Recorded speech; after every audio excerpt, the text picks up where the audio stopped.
에베소서 1장 17절에서 19절입니다.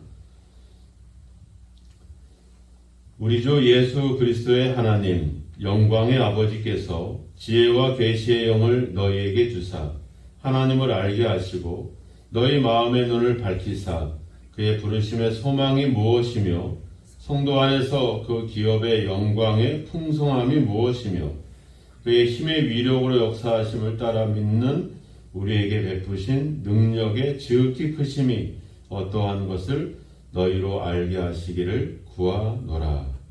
아멘. 이 17절, 18절, 19절 말씀은 모든 성경이 다 중요하지만 특별히 사도 바울이 우리를 위해서 기도하는 내용입니다. 그래서 우리를 위해서 무엇을 기도하는가 하는 것은 결국은 우리가 그리스도 안에서 우리가 어떤 삶을 살아야 되는 것인가, 또 우리가 그리스도를 믿는다라고 하는 것이 어떤 것인가, 하나님의 구원이 우리에게 어떻게 나타나는가, 이런 여러 가지 일들을 다 이렇게 좀 종합해서 우리에게 알려주는, 그래서 너희가 이것을 알게 하시기를 구하노라. 기도한다고 표현하고 있지만 결국은 너희들이 알았으면 좋겠다 하는 것이죠. 하나님 안에서 우리에게 어떤 일들이 일어나고 있는지를 너희들이 알았으면 좋겠다. 왜냐하면 그것을 알아야지 우리가 이 세상에서 삶을 살아갈 수가 있거든요. 그것을 알아야지 우리가 믿는 믿음이 무엇인지를 우리가 확신하고 이렇게 소망 가운데 살아갈 수 있기 때문에 그렇습니다. 솔직히 우리는 죄인이기도 하고 우리는 피조물이기도 하기 때문에 우리가 하나님을 찾아야 되죠. 하나님이 우리를 찾는 게 아니라 우리가 하나님을 찾아야 합니다. 왜냐하면 우리에겐 하나님이 필요하죠. 그러니까 우리에게는 어떤 사람이나 또 우리 부모나 또 자녀나 어느 누구든지 간에 우리는 도움이 필요합니다. 우리가 혼자 살아갈 수 없는 존재예요. 우리가 하나님이 사람을 창조할 때도 그냥 아무것도 없는 곳에서 사람을 창조하는 것이 아니라 모든 만물을 창조하신 후에 마지막으로 사람을 창조하고 그리고 그 사람을 에덴이라고 하는 동산에 살아갈 수 있도록 그렇게 만들어 주셨거든요. 그게 왜 그러냐면 우리가 그런 환경이 아니고서는 살아갈 수 없는 연약한 존재이기 때문에 우리에게는 하나님이 필요합니다. 근데 하나님 입장에서는 어떻게 보면 우리가 그렇게 필요하진 않아요. 왜냐하면 하나님은 말씀으로 천지를 창조하시는 분이시고 돌로도 아브라함의 자손을 만들 수 있는 분이기 때문에 우리를 필요로 하지 않습니다. 근데 성경을 통해 우리가 알지만 결국 우리를 찾아오시는 분, 우리를 부르시는 분은 결국은 하나님이시잖아요. 하나님이 먼저 우리를 찾아오시고 오늘 우리가 에베소도 봤지만 4절을 가보면 창세전에 우리를 택하셨다. 또 5절에 가보면 그 기쁘신 뜻대로 우리를 예정하셨다. 또 11절로 가보면 하나님께서 그 결정하신 그의 뜻을 따라 우리가 예정을 입었다. 그러니까 우리가 하나님을 찾고 하나님을 구해야 되는데 오히려 하나님이 우리를 택하시고 우리를 위해서 계획하시고 우리를 선택하시는 이런 은혜를 우리가 잊게 되거든요. 어떻게 보면 우리가 하나님을 찾는 것은 결국 하나님이 우리를 찾으시는 것에 대한 응답이다 이렇게 볼 수가 있죠. 저도 저희 어머니한테 자주 전화를 드리지 못해요. 오히려 생각해 보면 어머니가 저한테 전화하는 경우가 더 많아요. 여러분의 경우도 그럴 거예요 아마. 대부분 자녀들이 바쁘기도 하지만 먼저 부모가 자녀를 찾잖아요. 아쉬운 게 있는 게 아니라 뭐예요? 함께 얘기하기 싶고 또 소식이 궁금하기도 하고 또 어떻게 지내고 있는지 그런 생각들을 갖곤 하잖아요. 하나님이 우리를 부르시고 우리를 찾아요. 그래서 하나님을 찾으니까 우리가 하나님께 응답하는 거죠. 이게 하나님이 우리가 하나님을 찾는 어떤 계기가 된다라고 하는 거죠. 항상 하나님이 먼저 우리를 찾아오시는 것.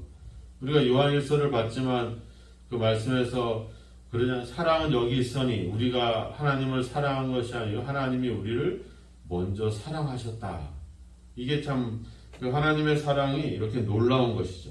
그 하나님이 우리를 부르셨는데, 그래서 로마서 8장 30절에 가보면 하나님이 미리 정하신 그들을 또한 부르시고, 부르신 그들을 또 의롭다 하시고, 의롭다 하신 그들을 또 영화롭게 하셨다. 그러니까 하나님이 우리를 부르시는 것에는 그냥 부르시는 게 아니라 거기에는 목적과 이유와 뭔가 계획이 있었다라고 하는 것입니다. 오늘 그것을 사도 바울은 이야기하는, 그것을 알기를 원한다. 너희들이 18절에 나오죠. 마음의 눈을 밝히사 그의 부르심의 소망이 무엇인지를 알게 되기를 원한다. 그 부르심의 소망이라고 했죠. 부르심을 아는 게 아니라 부르심의 소망을 알아야 된다. 부르심의 소망이라고 하는 말은 풀어보면 하나님이 우리를 부르셔서 뭔가를 하시겠다라고 하는 그것을 얘기하는 거죠. 다시 말하면 하나님께서 우리를 부르셔서 내가 부르심으로 말미암아 누리게 될 어떤 그런 어떤 은혜, 어떤 영광, 이런 것들을 이야기한다라고 볼 수가 있습니다. 그래서 4장 4절에도 가보면 부르심에 대한 이야기가 나옵니다. 거기 가보면 몸이 하나여 성령도 한 분이시니 이와 같이 너희가 부르심의 한 소망 안에서 부르심을 받았느니라. 이 4장 4절에도 같은 말을 쓰고 있죠. 부르심의 한 소망 안에서 불렀다. 그러니까 불렀다라고 하는 것도 너무 은혜인데 우리를 불러서 뭔가를 하시게 되려고 우리를 부르고 있다는 겁니다. 그래서 사도 바울은 그걸 너희들이 알았으면 좋겠다. 하나님이 너희를 불러서 뭐를 하려고 하시는지, 무엇을 위해서 너희들을 부르시는지 그것을 우리가 알았으면 좋겠다. 그 이야기. 그래서 다른 성경에 이제 오늘 그 부르심에 대한 이야기들을 한번 찾아보려고 합니다. 그래서 로마서 1장 16절에 가보면 너희도 그들 중에 예수 그리스도의 것으로 부르심을 받았다. 이렇게 나옵니다. 그러니까 하나님이 우리를 부르시는 이유는 바로 예수 그리스도의 것, 하나님의 소유로 삼고자 하기 위해서 우리를 불렀다. 이렇게 이야기하고 있죠. 고린도전서 1장 9절도 가보면 너희를 불러 그 아들 예수 그리스도와 우리 주와 더불어 교제하게 하시는 하나님은 미쁘시더라. 그러니까 하나님이 불러서 자신의 아들 예수 그리스도와 교제하게 만드신다는 거죠. 함께 만남을, 함께 관계를 가질 수 있도록 우리를 불러주신다라고 하는 겁니다. 그래서 우리가 에베소 1장에도 이야기하고 있지만 우리를 뭐예요? 5절에 가보면 나와 있죠. 예수 그리스도로 말미암아 자기의 아들들이 되게 하셨다. 우리를 입양하신 거죠. 입양해서 하나님의 아들과 교제할 수 있도록 만들어 주신 은혜. 그 말은 결국 뭐겠어요? 우리를 자녀로 삼아 주시는 거죠. 그리스도 안에서 예수님과 더불어 교제할 수 있도록. 4절에도 보면 그 사랑 안에서 그 앞에 거룩하고 흠이 없게 하시려고 한다.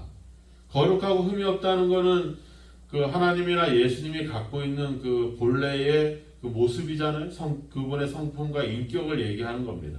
그러니까 죄인인 우리를 불러서 예수 그리스도와 함께 교제하면서 그와 함께 거룩하고 흠이 없게 하려고 하는 이런 우리를 거룩하게 하시기 위한 하나님의 목적이 있는 것이죠. 그런 은혜들. 그래서 또 5절에도 보면 예수 그리스도로 말미암아 자기의 아들들이 되게 하셨다. 그래서 이제는 우리가 어떤 죄와 율법의 종이 아니라 하나님의 자녀로 우리가 살아갈 수 있도록 우리를 불렀다라고 하는 겁니다. 그러니까 우리는 그렇게 얘기하면 예수님은 우리의 뭐가 되냐면 형제가 되는 거죠. 하나님으로 말미암아. 그래서 예수님도 그러잖아요. 내가 너희를 종이라 하지 않고 친구라 한다 이렇게 얘기하고 있잖아요. 형제로 우리를 삼아주는 겁니다.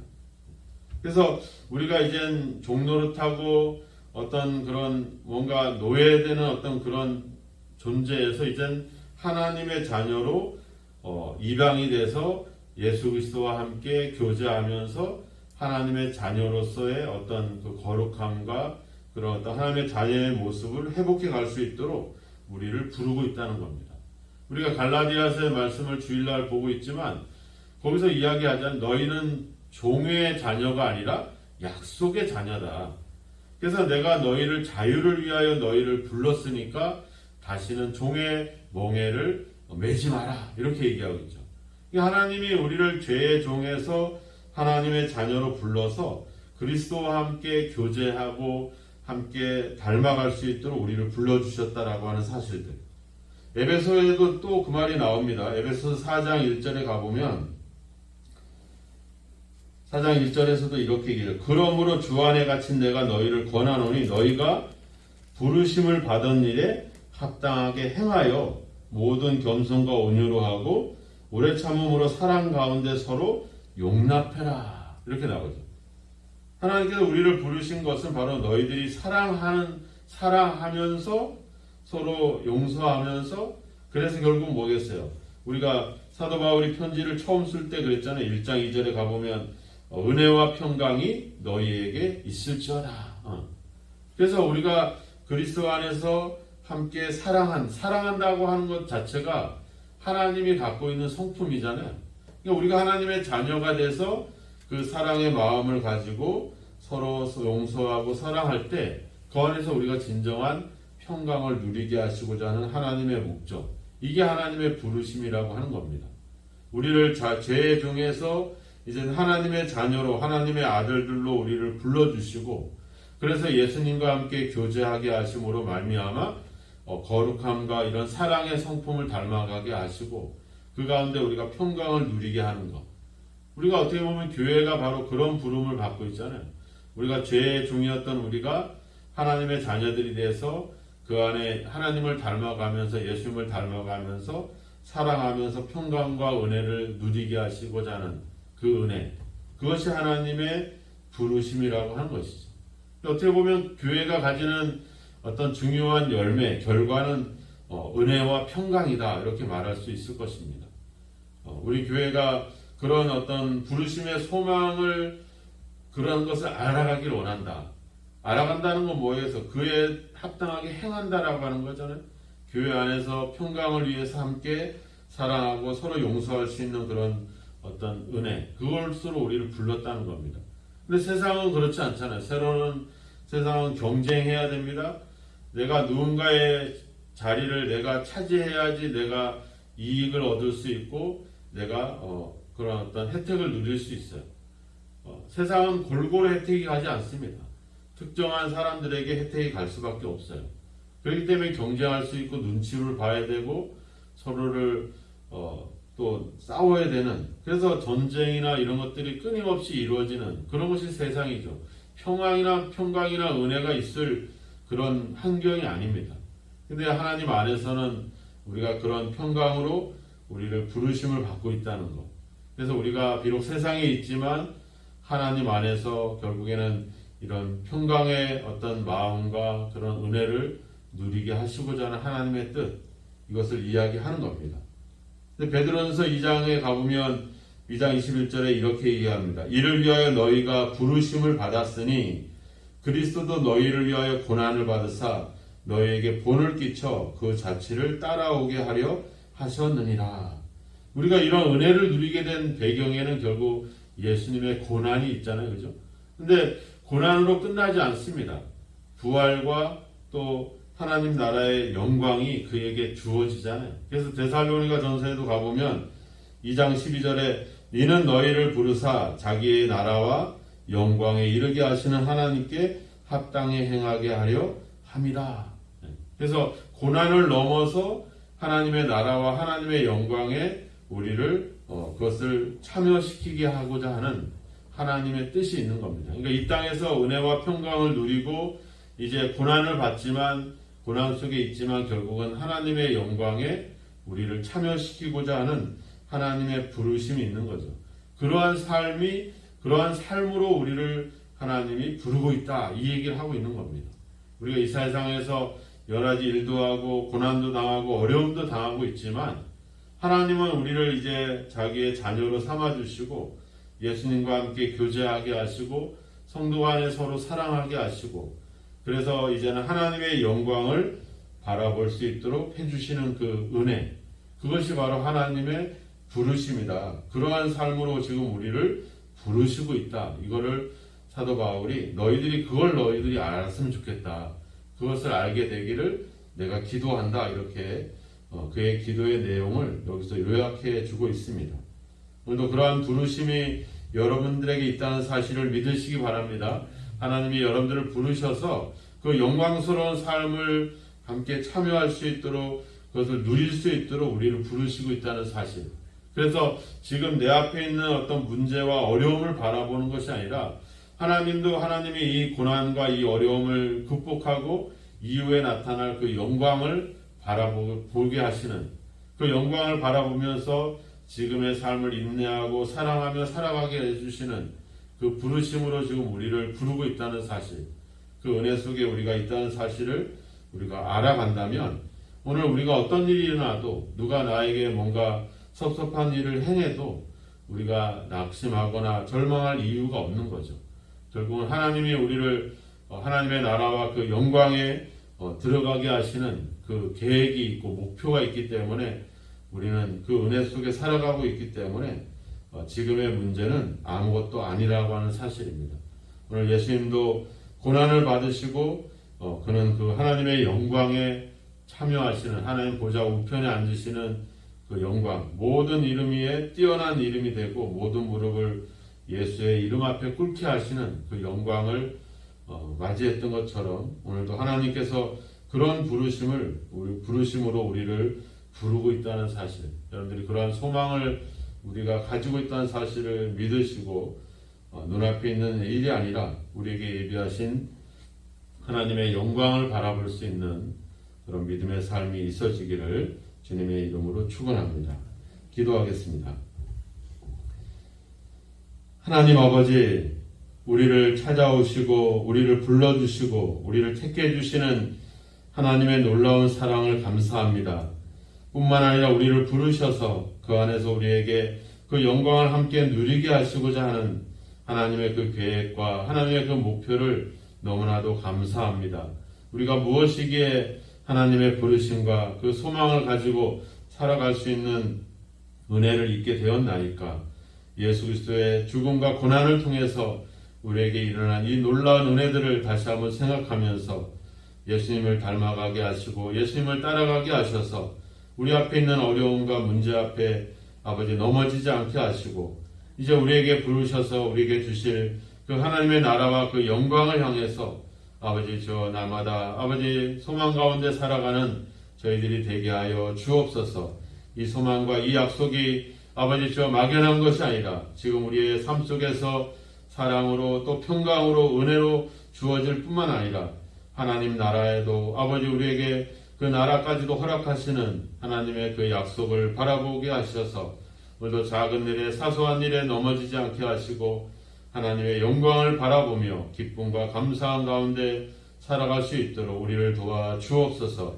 우리를 부르셔서 우리가 누리게 하시고 우리가 소망하게 하시는 일들을 오늘도 기억하고 바라보면서 오늘도 걷더니 우리에게 주어진 일들을 감당해 갈 수 있도록 주여 도와 주옵소서. 무엇보다도 예수님과 같이 하나님의 그 마음과 그 사랑을 품고 아버지 하나님을 닮아가는 하나님의 자녀된 삶을 살아갈 수 있도록 우리를 인도하시고 우리를 인도 함께 하소서. 우리를 불러주셨고 그 영광에 참여하는 그날까지 우리의 삶을 주관하시고 함께 하옵소서. 예수님의 이름으로 기도하옵나이다. 아멘.